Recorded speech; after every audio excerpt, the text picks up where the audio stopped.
most famous queen to ever rule ancient Egypt, perhaps the most famous of all time. Her reign marked an era of unparalleled prosperity and activity across all fields. It was the golden age of ancient Egypt. Queen Hatshepsut, the jewel of princesses, the most remarkable of women, and the beloved of Amun. History records that Queen Hatshepsut was born in 1508 BCE. She was the eldest daughter of King Thutmose Thamur and Queen Ahmose, rulers of the 18th dynasty. Hatshepsut was a skilled military leader, despite leading only a few military campaigns. Her reign was largely defined by peace and prosperity.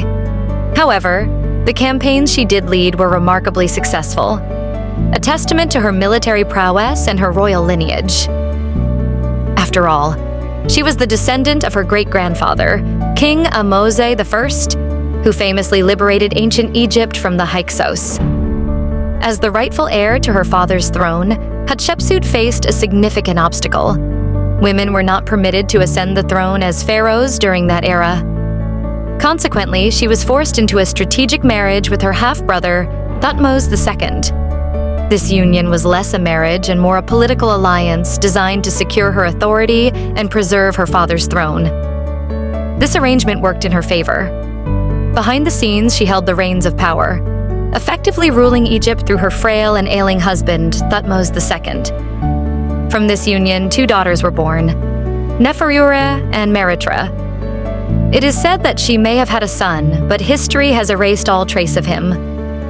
Thutmose II had a son by one of his royal concubines, Thutmose III. Displaying her intelligence and political savvy, Hatshepsut ensured that the young boy received an education and upbringing befitting a future pharaoh, preparing him to rule after her. When Thutmose II passed away, his son Thutmose III was still a toddler. In the absence of a strong male heir, conspiracies brewed among the priests of Amun, who could not accept the idea of being ruled by a woman. Ancient Egyptian society was deeply patriarchal, and the concept of a female pharaoh was unthinkable to many.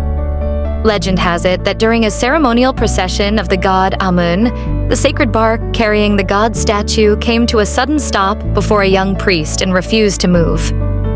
The onlookers interpreted this as a divine sign that Amun had chosen her to co-rule. Hatshepsut seized this opportunity and declared herself the legitimate regent for the young Thutmose III, who lacked influence or authority at the time. Eventually, she took full control of the throne. To solidify her claim, she promoted a divine narrative, asserting that she was the daughter of the god Amun-Ra. According to the legend, Amun convened with the gods and decided to have a mortal daughter who would rule Egypt.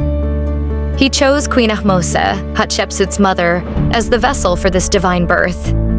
This myth established her reign as the fulfillment of divine will, convincing the people of her legitimacy as pharaoh. Hatshepsut's journey to becoming the ruler of Egypt was anything but smooth. It was a tale of ambition, strategy, and resilience, overcoming societal norms and opposition to leave an indelible mark on history.